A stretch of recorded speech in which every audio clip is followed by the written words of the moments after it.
Olá, meus irmãos, boa noite a todos. Estamos próximos de começar nosso evento nesta noite, na União Espírita Bezerra de Menezes. Com muita alegria e satisfação que vamos compartilhar esta noite a oportunidade de compartilharmos uma experiência sobre as mulheres do Evangelho. Espero que o áudio esteja bom. Se não tiver, se alguém puder me dizer. Boa noite, Lauredi. Tá tudo bem aí o áudio? Dando para me ouvir bem? Estamos nos últimos acertos para começar o estudo da noite sobre as mulheres do Evangelho.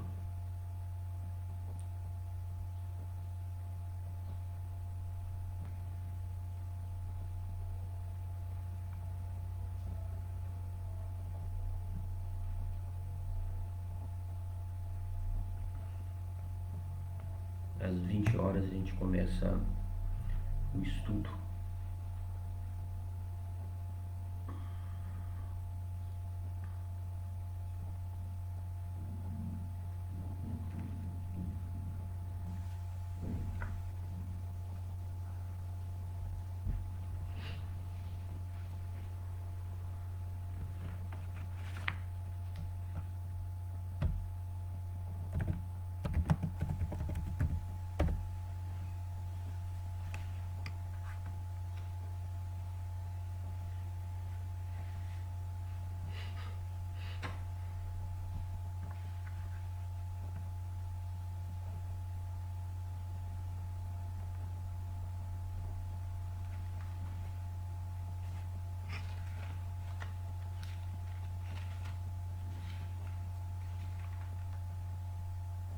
Boa noite a todos.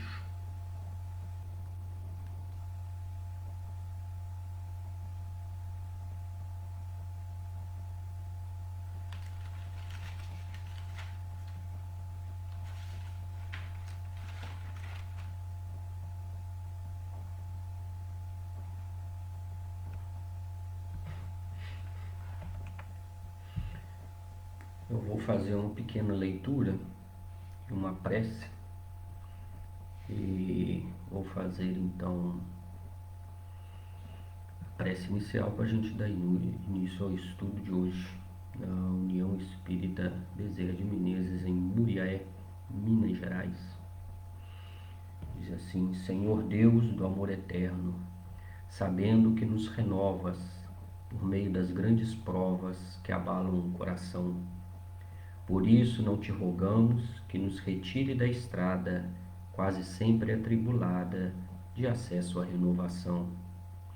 Estamos a suplicar-te acréscimo de energia nas lutas de cada dia e amparo libertador. Necessitados de força, rogamos apoio amigo. Queremos viver contigo no reino do eterno amor. Então, uma prece singela, muito bonita, que destaca a importância. Hoje estamos aí no dia do amigo e em termos espirituais, da essência da nossa alma, o amigo mais fiel, o amigo mais dileto, o amigo mais amigo das nossas existências é Jesus.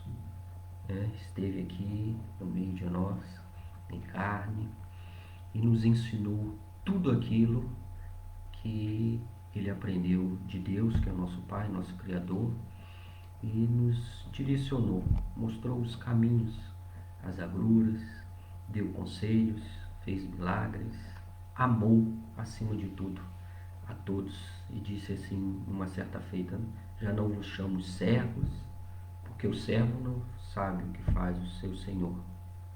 Dou o título de amigos, porque é o maior deles. Então fica aqui o nosso preito de gratidão a Jesus. Como disse esteve aqui há 2000 anos e ainda hoje, no século XXI, a parte de toda a tecnologia, de tudo aquilo que a vida nos oferece, a nível material, Ele continua sendo o nosso roteiro, o nosso caminho, continua sendo a verdade e a vida para todos nós.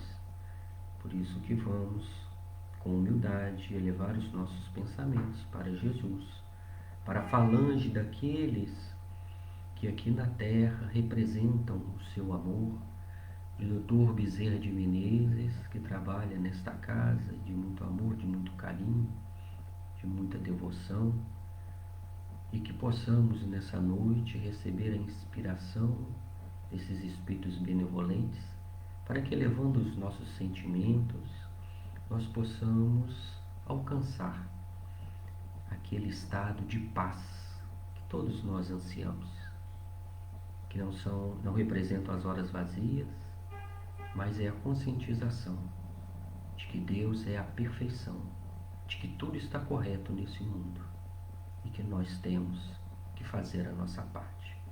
Nos abençoe, Senhor, a cada um que está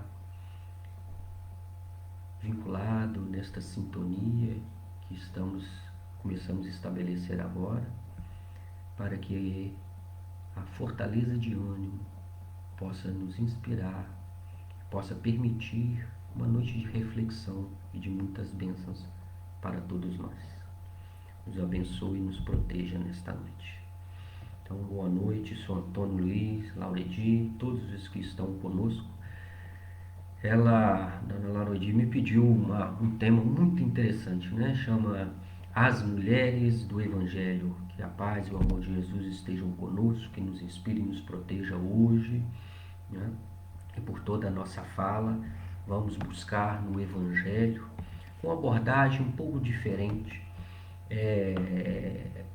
Muito importante a história de Jesus, a história de todas as personagens que conviveram com Jesus. Dentre elas, esta noite vamos destacar as mulheres, e foram inúmeras, né? A começar por Maria, Isabel, que foi sua prima, Salomé, que é mãe do Tiago e do João, a viúva de Naim, Joana de Cusa, a mulher cananeia, a mulher hemorrágica, aquela senhora pobre que ofereceu 2 dracmas no gasofilácio, Marta, Maria, aquela mulher que não tem nome, que foi pega em adultério, Maria Madalena, né? A mulher que ungiu os pés de Jesus, e inúmeras outras que não aparecem aqui, mas que efetivamente contribuíram para o nosso aprendizado, porque o importante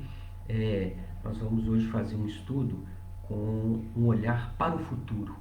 Nós estamos, tanto se fala aí do mundo de regeneração, estamos em franca transformação, então nós vamos buscar lá atrás, há 2000 anos, a figura dessas mulheres, para que resguardarmos em relação ao futuro, mas com a aplicabilidade de tudo aquilo que elas nos ofereceram e nos oferecem ainda hoje, no dia de hoje.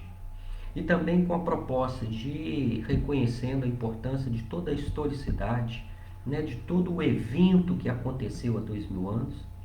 Nós estamos numa proposta para o 3º milênio de estudar o Evangelho a partir dos nossos próprios corações, né? Então nós vamos pegar a figura de todas essas mulheres que defrontaram Jesus nas suas diversas possibilidades, cada uma trazendo um ensinamento, e vamos olhar para dentro dos nossos corações e vamos identificar parcela da nossa personalidade que está afinizada com ela, né?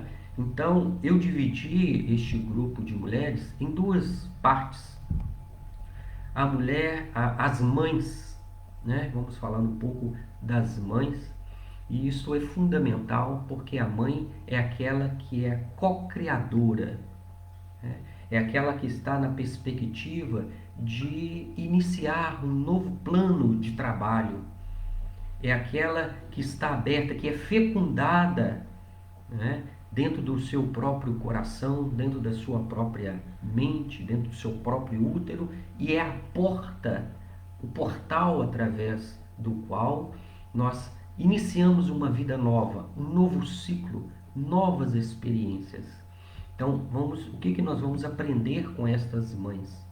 E um segundo grupo que eu dividi são as mulheres, vou usar uma palavra da nossa atualidade, as mulheres empoderadas, as mulheres corajosas, as mulheres destemidas, que a par de todo o preconceito em cima das suas figuras no passado, na época de Jesus, elas romperam com muita coragem, né, com a ação do próprio coração, do próprio sentimento, suplantando os preconceitos da vida para chegar a Jesus e encontrar nele a água viva que sacia as nossas tribulações neste mundo que estamos vivendo, por exemplo, com relação a esta pandemia.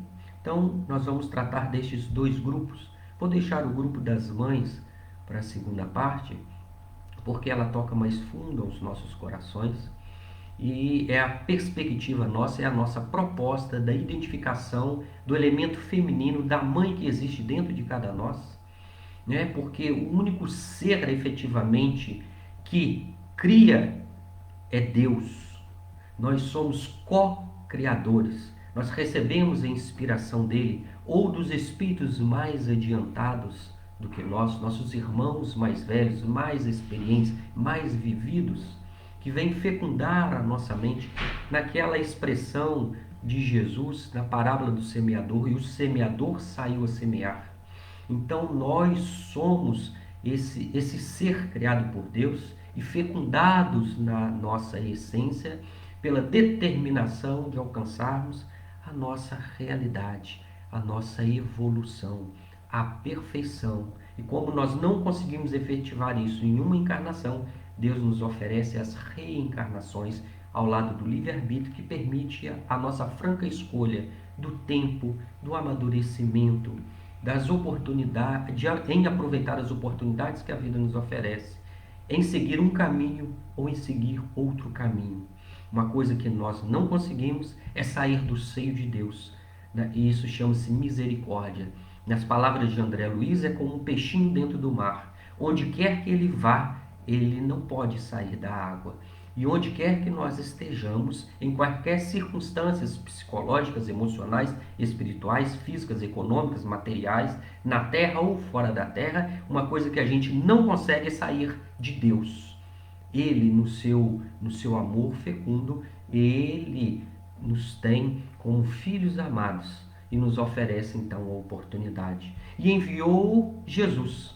É o modelo, é a perfeição mais próxima que nós tivemos aqui em relação à divindade que criou esse universo. Basta olhar para o céu e observar os mundos infinitos que existem além da nossa galáxia, que é a Via Láctea, com basicamente 100 trilhões de planetas, mais inúmeras galáxias com mais alguns zilhões de planetas. E Deus criou tudo isso para nós, para que nós possamos realizar a grande obra de autocriação, de autotransformação, de autoconscientização em relação à própria vida. Então nós vamos nos recordar, por exemplo, da mulher hemorrágica, está no Evangelho de Mateus, capítulo 5, 24, o Evangelho de Mateus 9, 18 ou Marcos 5, 24, para quem quiser pesquisar, né? Porque vamos tecer apenas alguns comentários, mas quem quiser se aprofundar nesse Evangelho infinito que traz tantas nuances, tantas oportunidades. E diz assim, que ele estava no meio de uma multidão, como sempre, né? A multidão sequiosa de satisfação, de felicidade, de desejos para curas dos seus corpos ou para saciar a sede, a fome de justiça.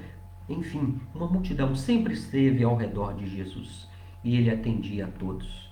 Até que existia uma mulher que há 12 anos estava sangrando, né? Ela tinha hemorragia.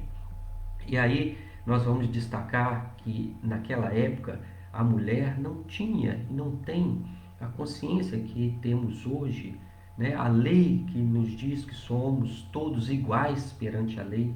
E mesmo no século XXI, é uma atrocidade a quantidade de violência e de morte causada ao sexo feminino, a todas as mulheres. E vamos imaginar há 2000 anos, em que elas eram tratadas e muitas vezes valiam menos do que os próprios animais. Elas que faziam o serviço da casa, não se sentavam à mesa. E quando estavam, né, no período menstrual, no fluxo de sangue, elas eram consideradas impuras, ficavam afastadas. Depois, quando se curava, existia geralmente em cada casa um poço atrás, ela tinha que tomar banho e um sacerdote naquela época tinha que vir benzê-la para que ela pudesse voltar a acompanhar a sociedade. Então, para o judeu, a perda do sangue significava perda de vida. Para ele, sangue significava vida. E se uma mulher que há 12 anos estava sangrando, né, ela era totalmente discriminada por ser mulher e por estar sangrando. Mas ao final de desses 12 anos, que é um número também simbólico, né, porque existem 12 meses do ano, 12 apóstolos, são 12 figuras zodiacais, significa o quê? Um fechamento de um ciclo. Ela passou por um processo de expiação ou de provas, não sabemos neste caso, e também não importa muito, mas que ao final, entendendo, ela ouviu falar a respeito de Jesus. Isso é muito interessante e nós vamos encontrar quando falarmos de Maria Madalena, ela também ouviu falar de Jesus. E é tão interessante porque Jesus disse: ouçam os que têm ouvidos para ouvir. E ainda hoje, quantos de nós não abrimos os ouvidos para ouvir as verdades que Jesus vem nos ensinar? Verdades libertadoras, como está em João 8,32. Conhecereis a verdade e ela vos libertará. Para nós a verdade é Jesus, o grande governador, co-criador da terra, o bom pastor, aquele que vai levar todos nós ao aprisco do Pai, a luz, a porta, né? Todas as referências que ele fez para nós. Então, muitas vezes nós ouvimos, desde que acordamos, os noticiários, a gente ouve as pessoas na via pública, nos nossos trabalhos, agora em quarentena, mas a gente ouve muita coisa que a gente poderia deixar de ouvir, fazer ouvidos moucos, que não são questões definitivas que vão nos ajudar na ascensão da nossa vida, né? Mas ela ouviu falar de Jesus. E isso é o ponto determinante. Porque quando a gente ouve com o ouvido interno, dentro dos nossos próprios corações, dentro do nosso íntimo, nós vamos ao encontro de Jesus, né? Porque Jesus, ele nos aguarda por causa da lei do livre-arbítrio. Não foi por outro motivo que no Evangelho segundo o Espiritismo, no capítulo 5, capítulo 6, o Cristo Consolador, ele vem falar: vinde a mim todos vós que estáis aflitos e sobrecarregados. É o convite a todos, todas as pessoas, não tem discriminação para Jesus. E nós vamos ver que ele atendeu muitas mulheres, né? Ele era um precursor de um mundo, de um amor que aquela época os judeus não compreendiam, e os judeus eram patriarcas, né, patriarcais. Então o homem tinha valor, é o homem que era o sacerdote, é o homem que era o dono da casa, ele que tinha privilégios na sociedade. Mas para Jesus, né, tendo a compreensão e com o objetivo que ele veio aqui na terra, era dizer: todos somos iguais. Por isso ele disse em outra oportunidade que Deus faz chover entre justos e injustos e deixa levantar o sol para bons e para maus, né? Por isso que ele atende todas as mulheres. E a mulher então toca somente nas vestes de Jesus e ele diz: alguém me tocou, os discípulos não sabem quem é. E ele diz: porque de mim saiu virtude. No mesmo instante essa mulher se curou. Ou seja, não precisamos de muitos atos, não precisamos de atos exteriores, nós não precisamos de força, nós precisamos de conscientização, nós precisamos ouvir e entender quem é Jesus. E depois, com a nossa determinação, superando então a multidão, que às vezes a multidão nos impede de chegar a Jesus, e essa multidão não é só de pessoas, é uma multidão de sombras, é uma multidão de matéria, é uma multidão de circunstâncias que nos impedem de ouvir Jesus. É uma multidão de preconceitos, é uma multidão de emoções que nós precisamos revolver dentro de nós, abandoná-las, né, do nosso passado, de espíritos que não querem a nossa evolução, que estão desencarnados, que fazem tudo para que nós não ouçamos, porque isso é liberdade, isso é tocar e se curar depois de um ciclo como essa mulher hemorrágica, que superou o preconceito de ser mulher e de estar sangrando, e ela toca em Jesus, e Jesus disse ao final, minha filha, depois que a tua fé te salvou, vai-te em paz e fica livre deste teu mal. Então, Jesus, como diz também no Evangelho, é o grande médico das almas. Por isso ele disse, vinde a mim. E faz uma proposta, né? Vai-te, vida nova, novas oportunidades. Porque se viermos, depois disso, errarmos, nos equivocarmos, nós precisaremos refazer então as nossas vidas. E não foi diferente com aquela mulher que foi pega em adultério. É outra mulher, assim como essa que sofria de hemorragia. Não tem nome, nem nome ela tem. Ela foi pega em adultério, né? E como é que se faz o adultério? Precisa de duas pessoas, né? A mulher, no caso dela, e um outro homem. Um dos dois eram casados ou eram comprometidos para que aconteça e que fique substanciado a questão do adultério. E a lei de Moisés dizia que tinha que ser apedrejada. Ela foi levada à praça pública. E é outra figura muito interessante porque diz assim João Batista, né, o que batizou Jesus.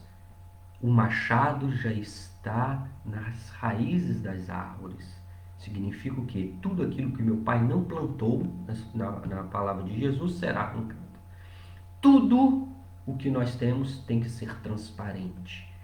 Tudo o que nós escondemos um dia tem que fazer luz. E o que é importante? O que seria o ideal? Que seja em praça pública, para que todos saibam, para que haja transparência. A luz ela é transparente, ela não causa sombra.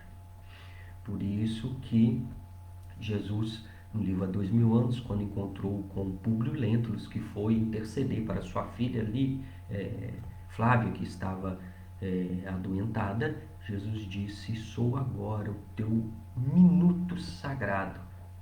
Bom seria que esse encontro fosse em praça pública, ao meio-dia, quando o sol está a pino. E o sol a pino, ele faz um ângulo de 90 graus e ele não dá sombra. Então, e se o sol representa a verdade, quando defrontarmos a verdade sem vergonha daquilo que nós somos, então efetivamente a luz brilhará em torno de nós. Então, essa mulher foi levada à praça pública. João Batista também falou, confessai-vos uns aos outros, né? Confessai os vossos pecados, alimpai o vosso coração. Porque para entrar no reino de Deus, no reino dos céus, precisamos pagar ceitil por ceitil. Ceitil é uma moeda muito pequenina, muito pequena. Então, enquanto todas as sombras, todas as torpezas, todas as iniquidades que nós fomentamos na nossa vida, enquanto elas não forem trabalhadas, forem colocadas à luz, à transparência do sol da verdade, nós não conseguiremos efetivar dentro de nós o reino de Deus.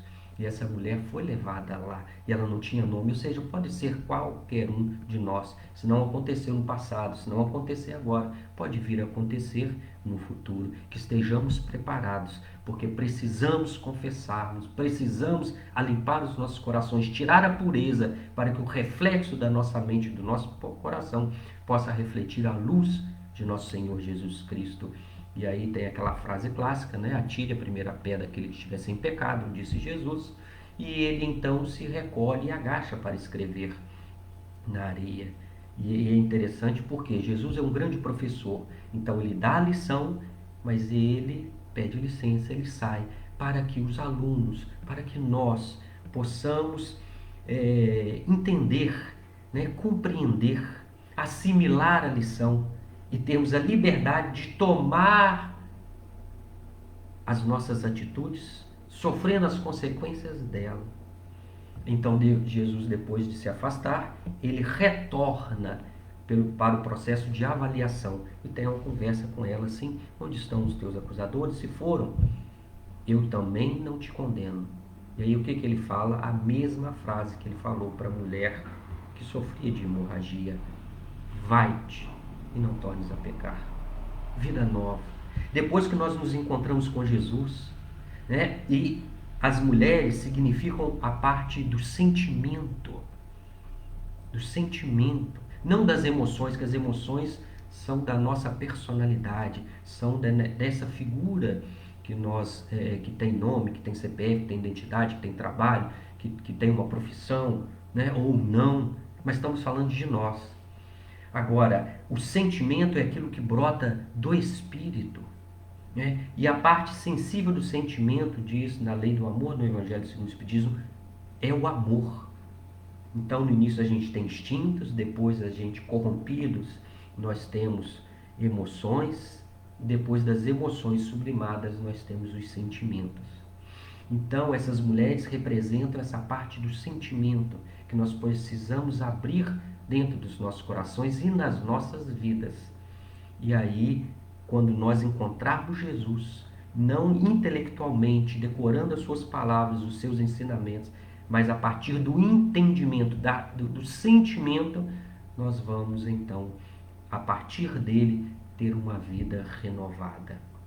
E aí então, nós vamos lembrar de uma outra mulher que também passou por isso, que foi Maria Madalena, né? Buscamos algumas referências no livro Boa Nova, de Francisco Cândido Xavier, né, pelo Espírito Humberto de Campos. E o que ele nos diz quando Maria Madalena foi procurar Jesus?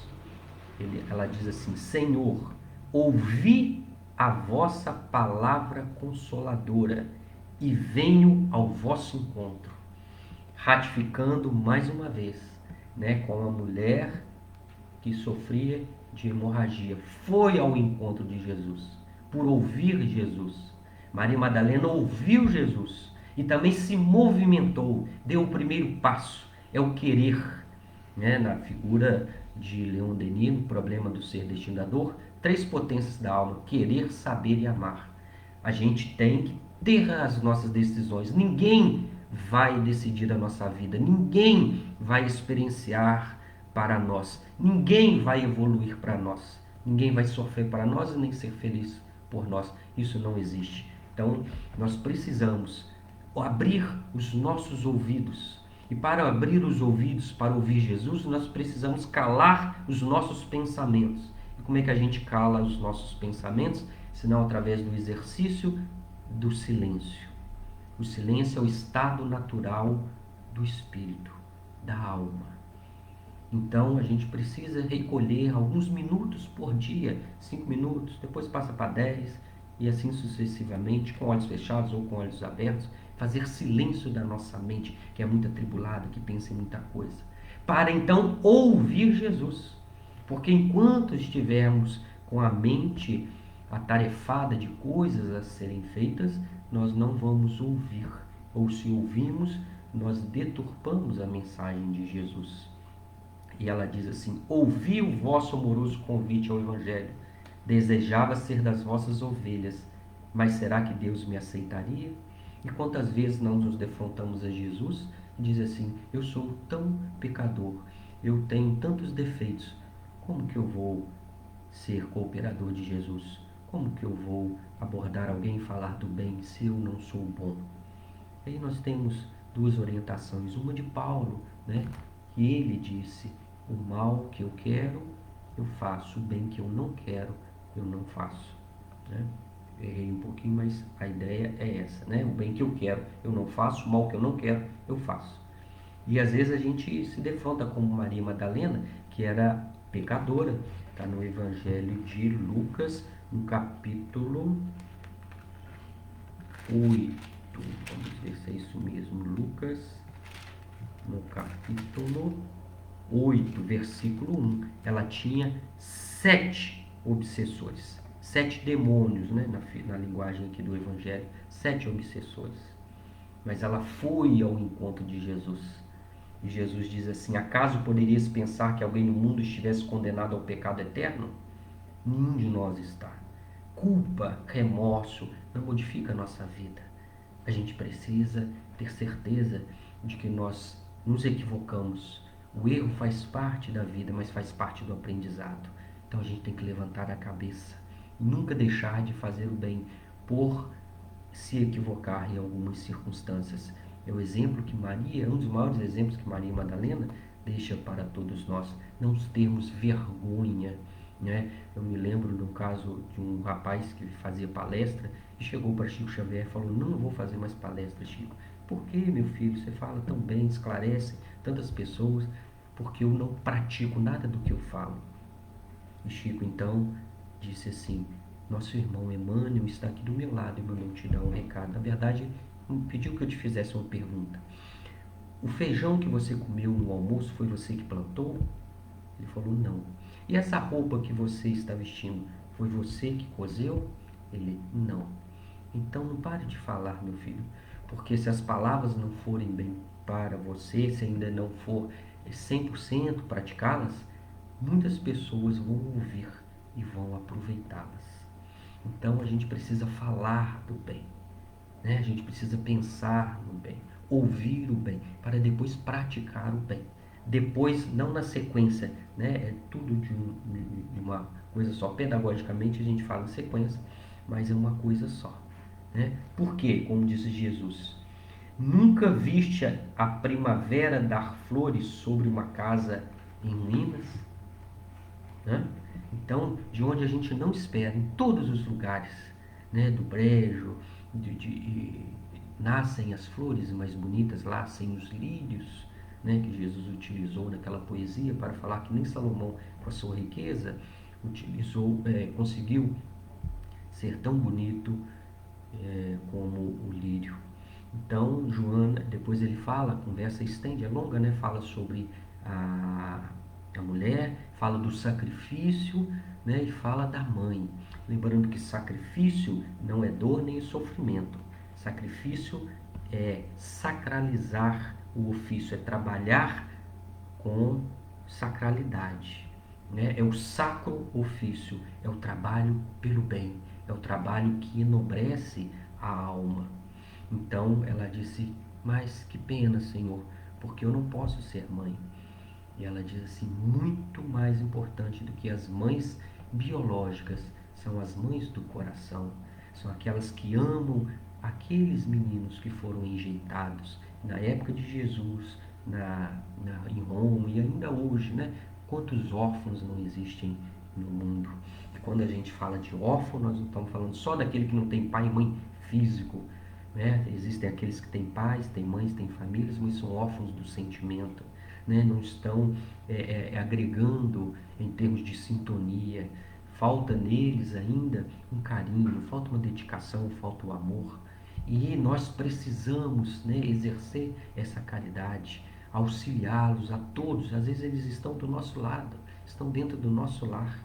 Então, em todas as oportunidades, ela então se conscientiza disso e vai ser amiga de quem? Daqueles que eram rejeitados na época de Jesus, que eram os leprosos.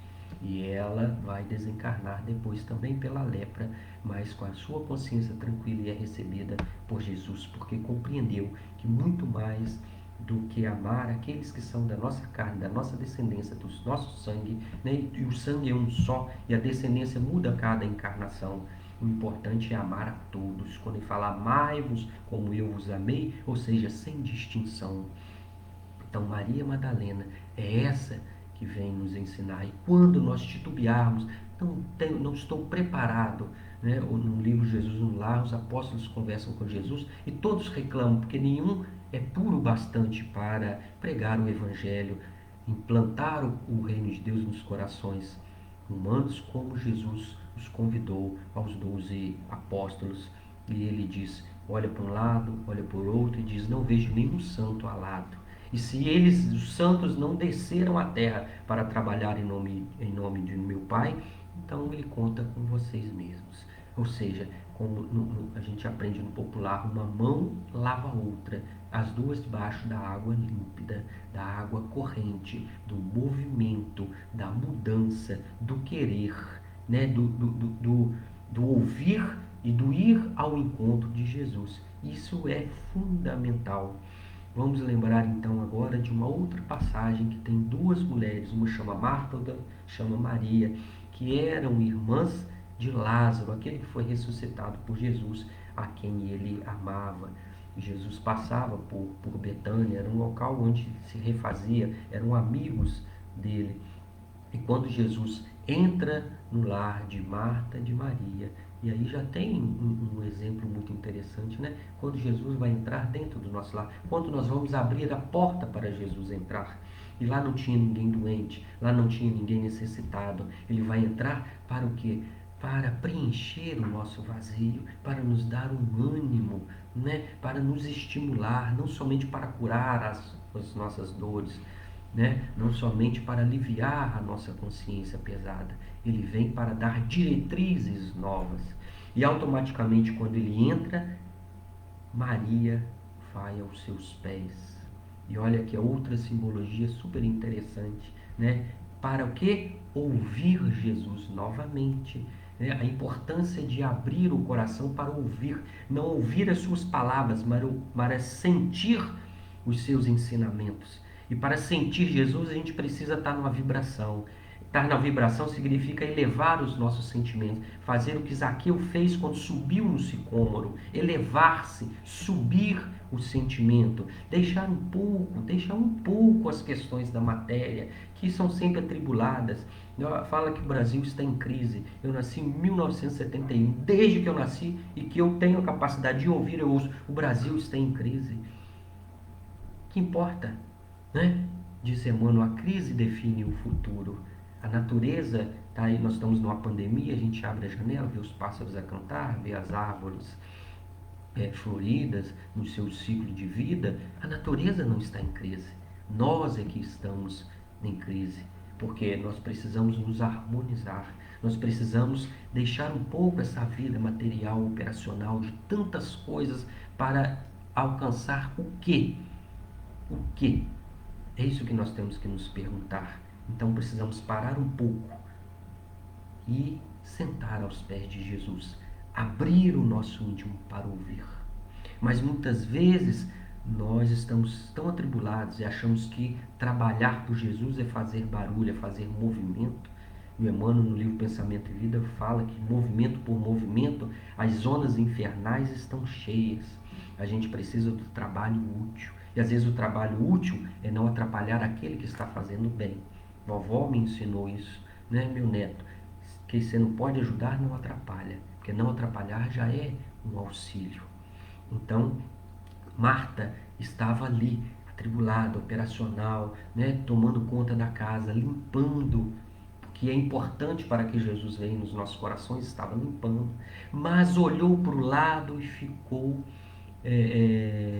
sentiu no seu coração que estava sobrecarregada com as coisas materiais e que Maria estava contemplando Jesus. E pede a Jesus para chamar a atenção de Marta, de Maria, que ali estava entregue, né? Que vem representar, nós vamos chegar nesse patamar, desde que desejemos, desde que demos o primeiro passo, desde que preparemos os nossos corações, desde que entendamos que Jesus é o caminho, a verdade e a vida, que essa terra aqui, essa passagem na terra, ela é por um pouco, é um sopro, e a gente vai estar desencarnando, ninguém sabe, mas todo mundo vai desencarnar.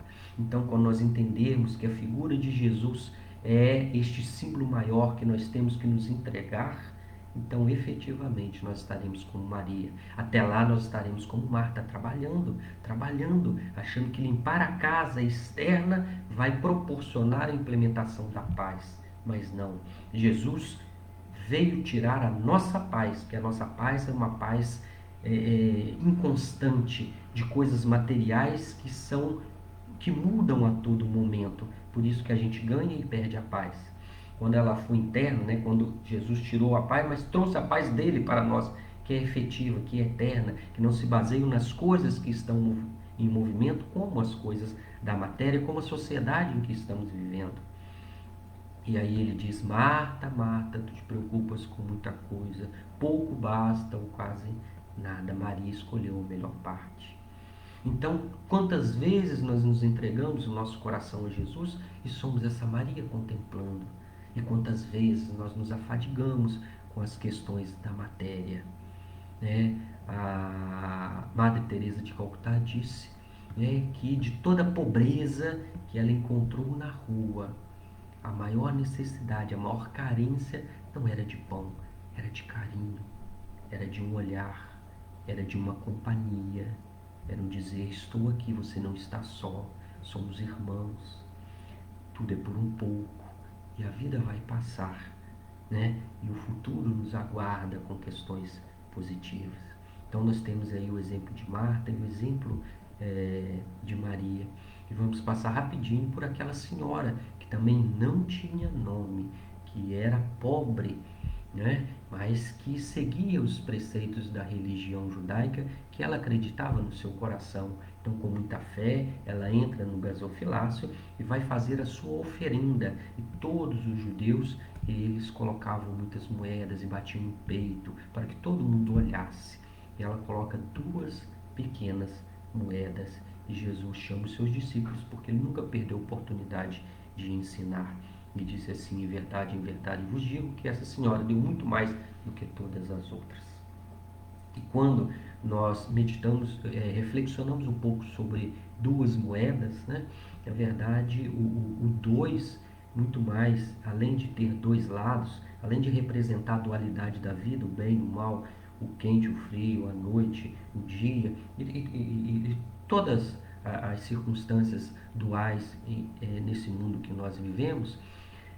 Lembremos que, por exemplo, de uma moeda, ela tem 2 faces, mas é uma moeda só. Então, o número 2 na Cabala, que é o estudo dos números pelos judeus, estudo aprofundado da numerologia, significa união. Quando nós unirmos o espírito à matéria numa mesma consciência, no mesmo propósito. Não é a gente pensando uma coisa e fazendo outra. Isso são os sepulcros caiados por fora que Jesus sempre alertou. Quando a gente fala uma coisa e faz outra, isso chama-se hipocrisia. E Jesus combateu a hipocrisia, combateu os hipócritas. Então nós precisamos, como essa senhora, dar 2 moedas, né? Dar o nosso objetivo de união diante da vida, diante dos propósitos da teoria que está no nosso cérebro e do sentimento que está no nosso coração. Unir a razão e a união. Também lembrando que Jesus não se preocupa com quantidade, mas efetivamente com a qualidade. Agora nós vamos então para o outro grupo de mulheres, são as mães, né? E temos várias passagens. Vamos começar aqui a falar da mulher cananeia, né? Quando Jesus vai para as terras de Tiro e Sidom, que eram fora do território judeu, e essa mulher que não tem nome, né? Era uma mulher, então ela era discriminada por ser mulher, e como ela morava, né, nessas terras de Tiro e Sidom, aquele povo era considerado um povo não judeu, né? Então eles tinham preconceito e diziam que eles adoravam o Deus Baal, não o Deus único. Então eles não aceitavam, né, esse pessoal, tanto quanto os samaritanos, né? Muitos preconceitos naquela época, ainda continuamos até hoje. E aí essa mulher vai atrás de Jesus e clama, dizendo ao Senhor: Filho de Davi, tem compaixão de mim e da minha filha, que está horrivelmente endemoniada. Olha que interessante, né? Ela também vai ao encontro de Jesus, né? Quando ela fala Senhor, Filho de Davi, é porque ela tem noção de quem é Jesus. Ela já ouvira falar de Jesus, ela já estudou, ela ouviu dizer de Jesus e tem a referência dele de Jesus como filho de Davi. O nome de Davi significa o amado. Então ela vê em Jesus o amor que transforma, o amor que alivia as nossas dores, o amor que nos auxilia em todas as circunstâncias. Por isso a referência de Senhor, filho de Davi. E ela clama. Clamar é muito mais do que pedir, porque o clamor sai de dentro do coração, e dentro de um coração de mãe, dentro do coração de mãe que sofre pela sua filha. Olha que interessante, ela vai fazer um processo de intercessão, ela vai pedir por ela, mas nós sabemos, pelo que nós temos de conhecimento na doutrina espírita, que o acaso não existe, que estamos todos vinculados uns aos outros. Então, a filha dela que estava passando por um processo de expiação, e era filha dela e dependia totalmente dela, com certeza, o equívoco que a filha passou no passado, a sua mãe provavelmente tenha sido cúmplice disso. Por isso que vem em família para auxiliar uns aos outros. Então ela vai até Jesus, ela diz: tem compaixão. Compaixão é a virtude de sentir o que o outro está sentindo. Para quê? Porque Jesus, tendo compaixão, aliviasse a dor dela e da filha dela. E os discípulos então a afastam e dizem: Senhor, essa mulher está nos importunando. E também fazemos muitas vezes isso, né? O papel dos discípulos, que é distinguir quem pode, quem não pode ouvir Jesus ou solicitar alguma coisa dele, como esquecendo que Jesus veio para os doentes, não veio para os sãos, não veio para os sábios, não veio para os inteligentes, ele veio para os simples, para os humildes, para os necessitados, para os doentes, porque ele é o grande médico das almas, não dos nossos corpos. E Jesus tem uma frase muito interessante que diz assim: não fui enviado senão as ovelhas perdidas da casa de Israel. Então, ele nem se dirige a ela, dizendo que a proposta dele era muito mais avançada e vinha para quem? Para os judeus. Dentro da história, os judeus, a gente aprende no livro A Caminho da Luz de Emmanuel, que os judeus é um grupo que veio de Capela, né? É um grupo necessitado, como todos os outros três. Foram 4 grupos que vieram de Capela. E Jesus vem aqui para auxiliá-los, para dar um suporte na encarnação, na vida deles aqui na Terra, que auxiliavam o processo daqueles que nasceram aqui na Terra, dos espíritos que estavam no processo natural de evolução, e eles mais adiantados intelectualmente, ainda tinham questões morais, né? Questões do seu coração, do seu sentimento, e os judeus eram muito orgulhosos, mas ele diz: eu vim para os, as ovelhas perdidas de Israel. E olha que interessante, ela não desanimou. Então ela veio e adorando-o disse: Senhor, socorre-me. E é interessante, né? Adorou. O que é adorar? Nós temos no Livro dos Espíritos, na questão 659, né? Qual o caráter geral da prece? E os Espíritos dizem: a prece é um ato de adoração. Orar é se aproximar de Deus. O que essa mulher faz? Ela se aproxima de Jesus. Então, a palavra adoração significa que ela faz uma prece, né? Ela pede um socorro. Socorre-me, Senhor. Ao invés de desanimar. Não, isso não é para mim. E ele nem olhou para mim. Deve ter tanta coisa para fazer, por que vai olhar para mim tão humilde, tão simples? Não sou nem judia, né? E sofro preconceito por ser considerada pagã, né? E então ele diz assim, pela segunda vez: não é bom tomar o pão dos filhos e lançá-lo aos cachorrinhos. Olha, já era para ter desanimado, mas essa mulher era a mãe que estava sofrendo e que tinha certeza que Jesus era aquele que poderia aliviar os seus sofrimentos, dar um suporte a mais na sua encarnação. Por isso ela é perseverante. É outra palavra que as mulheres têm, que nós temos que incorporar e desenvolver na nossa vida: perseverança. Recebe 1 não, 2 não, 3 não, mas tem a capacidade de não desanimar, de não desistir. E aí o Senhor, e aí ela diz: até os cachorrinhos comem dos farelos do pão que está à mesa. E ela diz assim: sim, Senhor, você está certo. Sim, Senhor, eu sou uma mulher. Sim, Senhor, eu não sou uma judia, mas eu também sou filha de Deus. Preciso, como os cachorrinhos, de uma réstia de luz, de amor e de compaixão, da sua bondade, do seu imenso amor. E ela diz: ó mulher, grande é a tua fé, seja feito como queres. E a mulher e a filha então ficou curada, né? Que interessante, que exemplo, né? É isso que a gente tem que despertar, essa certeza e essa intercessão, né? Então, dentro desse estudo um pouquinho mais profundo, nós, saindo um pouco da história, quem que é a mulher cananeia? É a própria alma, é o próprio espírito que anseia em se curar, mas nós desenvolvemos nas nossas vidas, nos nossos pensamentos, as nossas emoções. As nossas emoções são filhos que nós temos, que precisam ser curados, que precisam ser reeducados, que precisam ser ressignificados, que precisam tomar o caminho da verdade, da luz e das bênçãos na sua vida.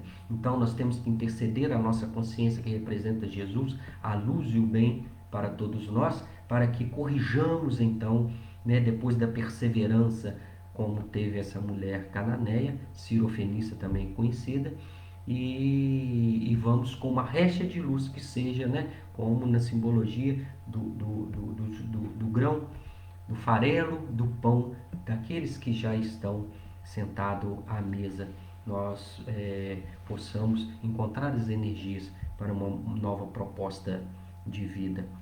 Vou falar agora de uma viúva, a viúva de Naim. Né? Onde que está a viúva de Naim? Está no Evangelho de Lucas, capítulo 7, versículo 17. Né? Veja que interessante, é outra mulher que, por ser mulher, já era discriminada e era viúva. O que acontecia naquela época? A viúva não podia trabalhar. A viúva muitas vezes não poderia ter outro emprego, estava condenada a ser viúva o resto da vida. Ela tinha um filho único, que era a esperança da sua vida de trabalhar e trazer o alimento para sua casa, para a sobrevivência dali. E eles então estão no cortejo, né, e passam por um portal e encontram Jesus. E Jesus diz assim: logo que o Senhor a viu, encheu-se de compaixão. Olha, a mesma palavra que a mulher cananeia solicitou de Jesus: tende compaixão de mim. E disse-lhe: não chores. Então, chegando-se, tocou no esquife. E quando pararam e o levavam, disse: moço, a ti te digo, levanta-te. E ele levantou e começou a falar. Então, olha que interessante. Quando ela viu Jesus, Jesus chegou perto dela para consolar a sua desdita, consolar a sua aflição. Ele diz: não chores. Então, antes de fazer o que ele iria fazer, ele foi consolar. Né? Às vezes a gente acha que dar tudo, de suprir as necessidades do outro, nós estamos fazendo a verdadeira caridade. Mas Jesus nos ensina que antes do trabalho, a gente precisa envolver com afeto, envolver com carinho, dar uma palavra de estímulo. Não chore, firme, sem muitas, não chore. Depois ele volta e toca. Olha que interessante também, é a proximidade, né? Então, às vezes nós precisamos colocar a mão na massa. Jesus curou o filho, né, do centurião de Cafarnaum, né, o filho não, o servo do centurião de Cafarnaum, à distância.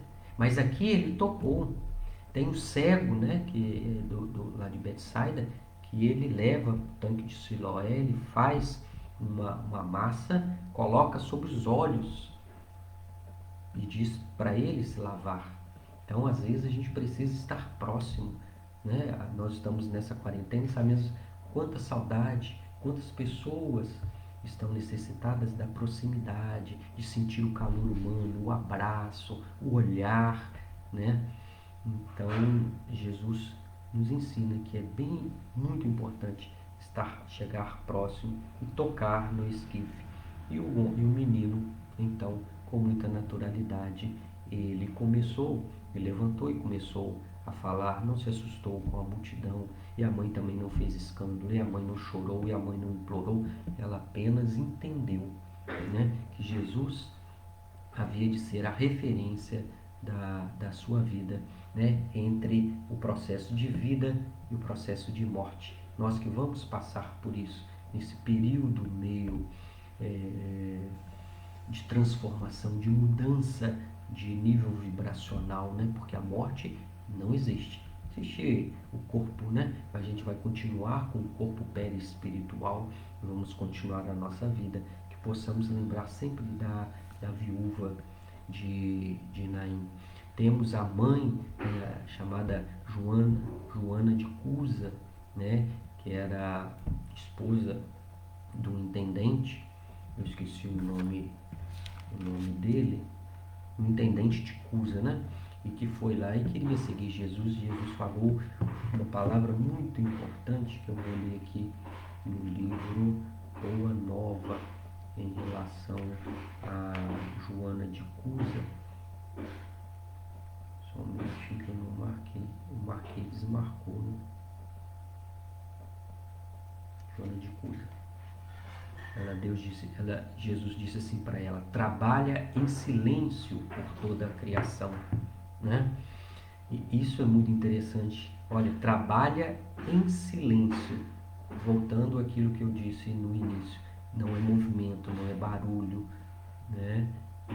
Não é atividade que significa trabalho. Trabalho é uma atividade útil. Então ele diz para Joana Cusa para trabalhar em silêncio pela criação, não somente pela sua família, que ela entendesse por quê? Porque ela estava mais madura do que o marido para compreender. Jesus queria que dentro do lar dela ela fosse a base de sustentação do seu marido. E aí depois ela é levada à fogueira, né? E aí é interessante o diálogo que ela tem com o filho, que o filho pede: abjura, mãe. E aí pela primeira vez os olhos dela enchem de lágrimas e ela chora. Vê o que é um filho ao seu lado, que vai ser queimado, que vai ser morto, te solicitando que não faça pela senhora, faça por mim. Mas ela então fechou os olhos e relembrou de Jesus. Porque entre a paz do mundo e a paz eterna, ela ficou com a paz eterna com Jesus. Às vezes as tribulações que os nossos filhos, que os nossos parentes, nossos amigos vão passar, que nós vamos passar, são os ingredientes que nós precisamos para criar o ânimo das mulheres que eu falei atrás, como a viúva de Naim, com a mulher cananeia, com a mulher que tinha hemorragia.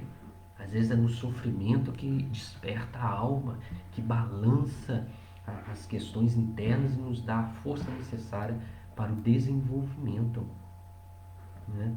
Então ela falou: meu filho, não. Jesus, que força, que determinação, como deve ter sido difícil para essa mãe olhar nos olhos do filho e dizer assim: Jesus é a verdade, Ele nos aguarda, né? Porque Ele é a ressurreição. Jesus trouxe para nós, na figura da ressurreição, que a vida é imortal. E ela viveu mais do que acreditou, né? Ela tinha certeza que era uma alma imortal e vivendo, continuando a vida na espiritualidade, seria melhor ser fiel aos preceitos que ela, ao invés de abjurar. Vamos ver aqui, vamos falar de Salomé, né? Já estamos chegando nos instantes finais. Vamos falar de Salomé, que é a esposa de Zebedeu, a mãe de João e do Tiago, que assim que ficou sabendo que Jesus estava requisitando pessoas para o ajudá-lo, ela vai lá e diz assim: Senhor, peço que coloque o meu filho à sua esquerda e à sua direita. Ele falou assim: eles estão dispostos a beber do meu cálice?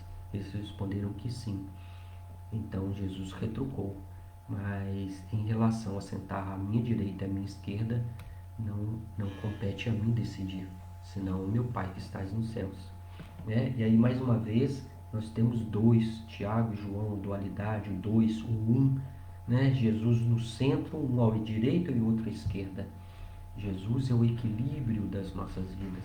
E muitas vezes a gente vai para um lado, a gente vai para o outro, e isso é importante, é a dança, é a fluidez, né? Que a gente não fique somente com uma ideia, que tenha a nossa mente aberta para novas perspectivas, para novas experiências, mas que sempre retornemos ao meio, sempre retornemos a Jesus como grande orientador das nossas vidas, como modelo, como roteiro, ainda que não consigamos seguir 100% tudo aquilo que nos ensinou. E que fibra dessa mulher, então, Salomé, que pega os seus filhos, o que ele deseja para os seus filhos? O melhor, deseja o melhor, porque Jesus era tido como um profeta, o grande rei, queria implantar o seu reinado, embora todos esperavam que ia sobrepujar sobre os romanos, mas ele falou: o meu reino não é deste mundo. Quase ninguém entendeu a sua mensagem quando estava lá. E nós estamos aqui há 2000 anos ouvindo a sua história e muitas vezes não compreendemos, queremos instalar o reino de Deus, o reino de Jesus, aqui no nosso mundo material, mas não é. Ele é do mundo interno. Então, dentro dessas nossas emoções e das nossas razões, de tudo que temos, nós precisamos buscar, né, querer que Jesus seja o prumo da nossa vida. Vou falar um pouquinho agora de Isabel, que era prima de Jesus, né, que recebeu, que teve a missão de ser mãe de João Batista, aquele que veio preparar a vinda de Jesus, que ele teve a oportunidade de dizer que não era digno de amarrar ou desatar os laços da sua sandália, que ele batizava com água, mas viria um que iria batizar com a verdade, que era Jesus. E quando encontrou Jesus, ele disse que eu diminua para que ele cresça, né? Que a personalidade diminua, que ela se apague, que ela se extinga, que ela se transforme, porque o espírito, o eu profundo, o eu maior, a chama, né, de vida que Deus criou foi o espírito. Nós só estamos na matéria para tomarmos consciência de quem nós somos e efetivarmos o desenvolvimento das nossas potencialidades. E se a razão nos trouxe até hoje aqui, olha a tecnologia, olha o mundo que nós estamos vivendo, para o mundo de regeneração, quem vai abrir as portas para ele é o sentimento, é o lado feminino, é a mulher que temos dentro de nós, lembrando que o espírito não tem sexo, né? É apenas uma passagem estar no corpo masculino ou feminino, mas enquanto espírito, a sensibilidade, o sentimento, a arte tem que ser uma companheira, um companheiro nas nossas vidas para que nós nos preparemos efetivamente para o mundo de regeneração. E vamos finalizar, senão com quem? Com Maria, né? Que foi aquela que foi instrumento para que através dela nascesse Jesus. E nós não gostaríamos de lembrar agora da Maria histórica que foi mãe de Jesus, mas do símbolo da Maria, que é a pureza que temos dentro dos nossos corações, para que o Cristo nasça. Não o Jesus físico, mas o Cristo, a sua teoria, o seu evangelho, todos os seus preceitos. Nessa simbologia nós vamos entender que o Evangelho e o Cristo vai nascer dentro dos nossos corações para então se transformar a nossa vida e automaticamente a vida daqueles que estão ao nosso redor. Né? É uma proposta de entendimento do Evangelho a partir dos nossos corações. E a gente vê que tudo são etapas, como eu disse no início, são perspectivas, nuances da nossa personalidade. A mulher que foi atrás de Jesus, Maria de Magdala que foi atrás de Jesus, a mulher hemorrágica que ouviu e foi atrás de Jesus, a mulher cananeia que foi atrás de Jesus. Nós temos então a proposta de que quando Jesus nascer dentro dos nossos corações, né, ele não vai se materializar apenas nas questões exteriores do trabalho, das atividades, da vida, mas ele vai estabelecer a partir dos nossos corações a base que nós precisamos para entendermos efetivamente o fluxo divino. Então, que a Maria que existe dentro de nós, que representa a pureza, né, a virgindade, significa o não interesse, significa o não desejo. E nesse aspecto, no momento em que Jesus nasceu, José se fez pequenino. Na simbologia da razão, se fez pequenino para que a mãe desse, nascimento à luz do mundo, ao grande portal que é Jesus, a grande videira. E quem somos nós? Nós somos os ramos, né? E dentro dessa conscientização, os ramos são as nossas emoções que precisam lá, fecundados pela videira da nossa própria alma, em comunhão com a divindade, tendo consciência disso, fazer brotar Cristo. E então nós seremos reconhecidos por muito amarmos a Jesus. Eram essas, meus amigos, as palavras que eu gostaria de trazer de reflexão sobre as mulheres que permearam a vida de Jesus. E para finalizar eu vou ler um pedacinho, porque muitas outras também estiveram anônimas, né? Está no Evangelho de Lucas, capítulo 8, versículo 1. Logo depois disso, andava Jesus de cidade em cidade e de aldeia em aldeia, pregando e anunciando o Evangelho do reino de Deus. E iam com ele os 12, bem como algumas mulheres que haviam sido curadas em espíritos malignos. Maria Madalena, da qual tinham saído 7 demônios. Joana, mulher de Cusa, procurador de Herodes. Susana e muitas outras que os serviam com seus bens. Que sejamos uma mulher sem nome, mas que albergue dentro de si a figura do Cristo, para que ele possa transformar a partir do nosso íntimo o mundo em que estamos vivendo. Agradecendo a toda a sociedade, a toda a terra que é mãe, Gaia, né, da mitologia grega, que nos oferece o seu leito, nos oferece o seu próprio ser, para que possamos aqui efetivar o autoconhecimento, a autotransformação e a conscientização de que somos espíritos imortais, que somos filhos de Deus, criados simples e ignorantes, com destino de sermos felizes e alcançarmos a paz imorredoura, como fez Jesus Cristo. Então, muito obrigado a todos aqueles que nos acompanharam e vamos rogar a Jesus que permaneça em nossos corações, nos incentivando, nos estimulando, elevando o nosso pensamento, aumentando a nossa fé quando ela falha, mas que na confiança e na certeza que a partir dos nossos esforços nós vamos sedimentando o seu Evangelho, Senhor Jesus, dentro dos nossos corações, como fez Francisco, pedra a pedra, passo a passo, vida a vida, existência a existência, experiência a experiência, mas ele há de fortificar e ser uma bênção para nós e para todos aqueles que estão ao nosso redor. Que o Dr. Bezerra despeça-nos na tua paz e que permaneça com todos nós por todo sempre. Que assim seja. Muita paz, meus irmãos.